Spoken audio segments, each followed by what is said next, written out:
Hey, welcome back to the channel. So now we are on episode 8 of the Most Overlooked Albums. And I really like this series because I get to tell you about albums that I think are either overlooked or not talked about enough, albums that I think are important. And on episode 8, we're going to talk about the band U2, and the album is called Achtung Baby.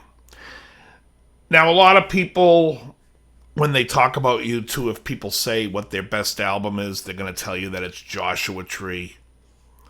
Maybe some of those people will tell you it's The Unforgettable Fire.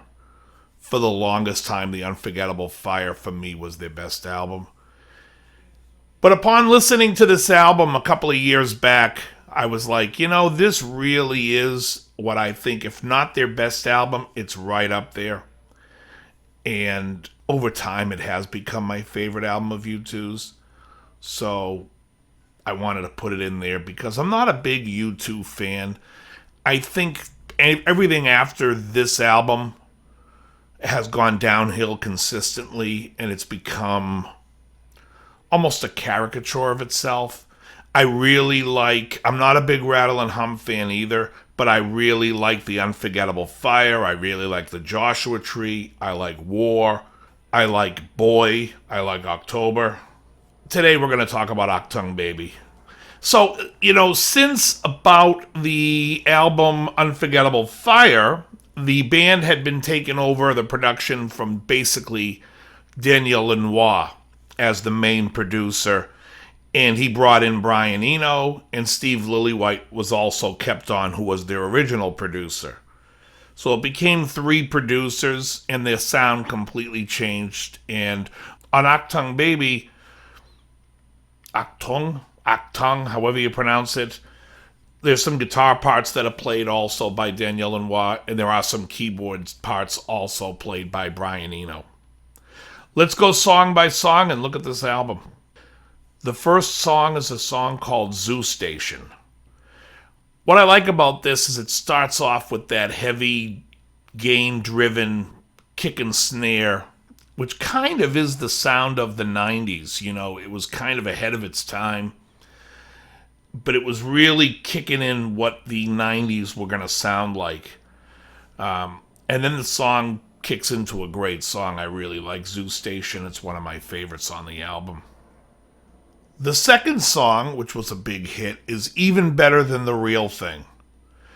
What I really like about this song is I like what they did with the vocal. You have Bono singing the high part, and you have the front vocal, which is nice and low and full, and together it gives it this vibe, and I really enjoy it. It's a cool song. It's a very good song. As far as the hits go on the album, it's one of my favorite hits from the album. It kind of takes on a similar vibe as Zoo Station, so it blends really nice into the album, which I think is cool. The next song isn't my least favorite, but it could be my second least favorite song on the album, and this song is called One. Now, it's a big hit. It's overplayed. Every jack-off with an acoustic guitar in a cafe is performing it thinking they're Bono. It bothers me. I don't think the song is that great, but it is a good song, and it's better than I Still Haven't Found What I'm Looking For, which I couldn't stand off of the Joshua Tree album. Actually, I couldn't stand With or Without You either. But anyways, this is One. You know the song. Enough said. Song 4, Until the End of the World, has a really cool vibe going on with the guitar. Rhythmic delay on chords. I kind of dig it. It's a real cool song. And again, now we're back in the vibe of song 1 and 2. Really nice. The next song is kind of poppy, called Who's Gonna Ride Your Wild Horses? And this is a nice song. Again, if we're talking about flow of album, it's excellent. It's really good. It's not a song where I'm like, oh my God, I have to hear that song. But as a listening process of the album, if you're putting it on, it's great. Song 6 on this album is a song called So Cruel. This has a vibe that's going to come back later in the album as well. Really cool, minimalist type song. Basically like a keyboard, a piano playing the main line and vocal. I think it's a great, great song. and really shows, in my opinion, the strength of Bono as a singer. Hearing his voice just really up front and alone with just the most minimalist, like drum machine sounding thing, and that piano playing that line. Great song. The next song on the album is The Fly. Now, The Fly was a big hit when the record came out. I still think it's a great song. This, to me, again, is like kicking in the 90s. This is just a great song and really shows the direction I think that they were trying to go. I love this song. I think it's great. Song number 8 is the victorious song, and I call it victorious because it wins for my least favorite song on the album, but probably the biggest hit on the album, and that is Mysterious Ways. I thought the song just lacked anything interesting for me to listen to. It felt like it was kind of a continuation of some of the rattle and hum stuff with the production of Achtung Baby.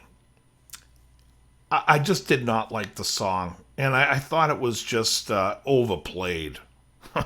Just a little. The great thing, though, about Mysterious Ways is when it ends, we kick off into my favorite song on the album, and that is Trying to Throw Your Arms Around the World. I think this song is beautiful. Again, it brings back the minimalist stuff that's going on in So Cruel. It's just a great song of vocal and simplicity, and Bono hits this one out of the park, and it's a gorgeous song. Continuing in that vein, we go into Ultraviolet Light My Way. And again, this is another great song by U2. Underplayed, overlooked, just a great, great song. Shows how great this album is. What else can I say about it? The next song on this record is called Acrobat. Acrobat it's very busy. It almost reminds me of, I can't recall, it's like the later song on Disintegration by The Cure. But it's very busy, and I have to say, it's not that memorable as far as melody goes when you listen to it, because every time I put on the album, I'm like, oh yeah, this song.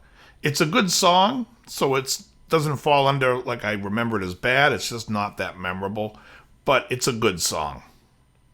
The last song on this album is called Love is Blindness, and this is like a haunting piece, musically, lyrically. I enjoy the hell out of it. It's very good. It's a great album closer.